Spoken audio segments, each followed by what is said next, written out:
The Young and the Restless spoilers preview week of August 5th to 9th, 2024. Daniel sat across from his sister Summer in the cozy living room of their family home. He had been contemplating this conversation for days, and the weight of it pressed heavily on his shoulders. He knew he had to speak up, to try and make her see reason before it was too late. "Summer," Daniel began, his voice gentle but firm. "We need to talk about Harrison." Summer's eyes narrowed, her defensiveness immediately apparent. "What about him, Daniel?" Daniel took a deep breath. "I know you love him, and you're trying to do what's best for him. But seeking full custody isn't the answer. Harrison needs his parents, his real parents." Summer's expression hardened. "I am his mother, Daniel. I've raised him, cared for him. How can you say he doesn't belong with me?" "You're his adoptive mother, Summer," Daniel said softly. "And you've done a wonderful job. But Harrison will be happier with his biological parents. They have a bond with him that no one else can replace." Summer's face flushed with anger. "Why is everyone against me on this? Why can't you all see that I'm doing what's best for him?" "Because we're worried about you," Daniel replied. "You're so focused on winning this custody battle that you're not seeing the bigger picture. Chance may have agreed to help you, but that doesn't mean this is the right thing to do." Summer's eyes blazed with determination. "Chance is willing to be Harrison's father. He's committed to us." Daniel shook his head. "But is that really what's best for Harrison? Or is it just what you want?" Before Summer could respond, the door opened, and Chance entered the room. He immediately sensed the tension and looked between the siblings. "What's going on?" "Just a family discussion," Daniel said, rising to his feet. "Summer, please, just think about what I've said. Harrison deserves to be with his real parents." With that, Daniel left the room, leaving Summer and Chance in silence. Chance approached Summer, placing a reassuring hand on her shoulder.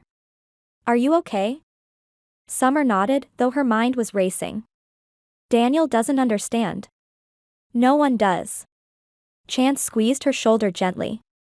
"We'll figure it out together. I'm here for you, and for Harrison." Meanwhile, across town, Lily sat in her office, her heart pounding. She had just overheard a conversation that chilled her to the bone. Victor Newman, the formidable head of Newman Enterprises, was plotting against Billy.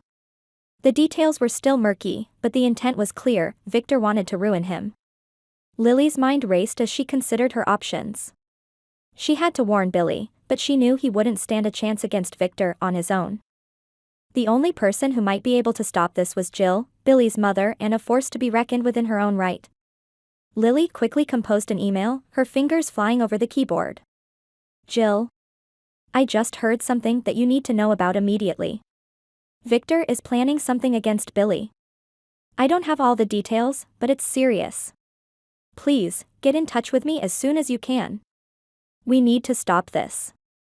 Lily." She hit send and leaned back in her chair, her mind still reeling. Did she still care for Billy? The question lingered in her mind. She had always had feelings for him, complicated as they were. But was this concern born out of genuine care or something else? Billy wasn't an easy man to care for, and their history was fraught with ups and downs. But Lily couldn't stand by and do nothing. Victor Newman was a dangerous adversary, and Billy was no match for him alone. He needed allies, and whether it was out of lingering affection or a sense of duty, Lily knew she had to help. She picked up her phone and called Jack. "Jack, it's Lily. We need to talk. It's about Victor and Billy." Jack's voice was immediately alert. "What happened?" Lily quickly explained what she had overheard. "Victor's planning something big, and I don't think Billy can handle it on his own. We need to do something." Jack's tone was grim. "I'll call Jill. We'll figure this out. Thanks for letting me know, Lily. Stay close to Billy. He'll need all the support he can get." As Lily hung up the phone, she couldn't shake the uneasy feeling in her gut. Victor Newman was a master strategist, and he wouldn't stop until he got what he wanted. But with Jill and Jack on their side, maybe they had a chance to thwart his plans. In the days that followed, the tension in Genoa City was palpable. Jack and Jill worked tirelessly to protect Billy, their combined efforts a formidable counter to Victor's machinations. Summer, meanwhile, continued her fight for custody, her determination unwavering despite the growing opposition. The friendships and alliances in Genoa City were being tested like never before. As the dust settled, one thing was clear: Sharon's nerves were frayed to the breaking point. Every shadow, every whisper of wind, felt like Cameron's breath on her neck. She couldn't escape the feeling that he was stalking her, always just out of sight but never out of mind. Her nights were sleepless, haunted by nightmares of his return, and her days were spent in a heightened state of anxiety, jumping at every unexpected noise. "Cameron is out there," Sharon shouted, her voice tinged with desperation. "I know he is. He's following me." Nick sighed, his patience wearing thin. "Sharon, Cameron is dead. We've been through this. You're just stressed and paranoid." Faith looked at her mother with concern but nodded in agreement with her father. "Mom, you need to try and calm down. We're here for you, but you have to believe us, Cameron isn't coming back." But Sharon couldn't shake the fear. She felt it in her bones, the certainty that Cameron was alive and watching her. It was a mistake, she knew, to let her guard down, and yet here she was, surrounded by loved ones who refused to see the danger. Meanwhile, Billy and Sally's relationship was deepening. Both had been betrayed and were nursing wounds that ran deep. Billy, still reeling from his tumultuous history with Victoria, found solace in Sally's company. She, in turn, appreciated his understanding and support as she navigated her own recent heartbreak. They spent more time together, their conversations growing more intimate and their connection more profound. Sally could see the potential for something more with Billy. He was kind, attentive, and knew what it felt like to be hurt. But she couldn't help but wonder if this was merely a rebound for both of them. Would their bond withstand the test of time, or was it doomed to be just another fleeting romance? "Do you think we're moving too fast?" Sally asked one evening as they sat by the fireplace, the flickering flames casting shadows on their faces. Billy shrugged, a small smile playing on his lips. "Maybe. But sometimes, you just have to go with what feels right. And right now, being with you feels right." Sally returned his smile, feeling a warmth spread through her. "I feel the same. I just hope we're not setting ourselves up for more pain." "Only one way to find out," Billy said, leaning in to kiss her gently. In another corner of Genoa City, Nick was grappling with his own complicated love life.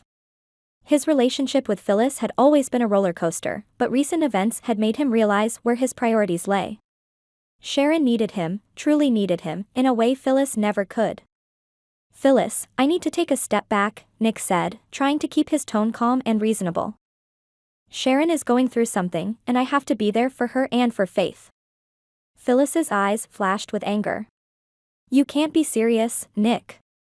You're going to drop everything for Sharon? Again?" "It's not about dropping everything," Nick argued. "It's about doing what's right. Sharon is the mother of my children, and she's struggling right now. I can't turn my back on her. Struggling or not, she's not your responsibility anymore," Phyllis snapped. "I won't let you put our relationship on hold for her." Nick's resolve hardened. "I'm sorry, Phyllis, but this isn't up for debate. I have to do this." Phyllis stared at him, disbelief and fury warring on her face. "If you walk out that door, don't expect me to be here when you get back." Nick nodded, accepting her ultimatum. "I understand. But I have to go." As Nick left, Phyllis felt a mix of betrayal and heartbreak. She couldn't believe he was choosing Sharon over her, yet again. But deep down, she knew this was Nick being Nick, always putting others before himself, always trying to do the right thing. Back with Sharon, the tension continued to mount. Despite Nick and Faith's reassurances, Sharon couldn't shake the feeling that something terrible was about to happen. She knew Cameron was out there, lurking, waiting for the perfect moment to strike. And she knew she had to stay vigilant, even if no one else believed her. As the days turned into weeks, the lives of Genoa City's residents became increasingly intertwined, their fates sealed by the choices they made and the battles they fought. Sharon's struggle with her unseen tormentor, Billy and Sally's burgeoning romance, and Nick's commitment to helping Sharon all contributed to the ever-evolving drama of their lives. Would Sharon find the strength to face Cameron if he indeed returned? Would Billy and Sally's relationship blossom into something lasting, or would it crumble under the weight of their pasts?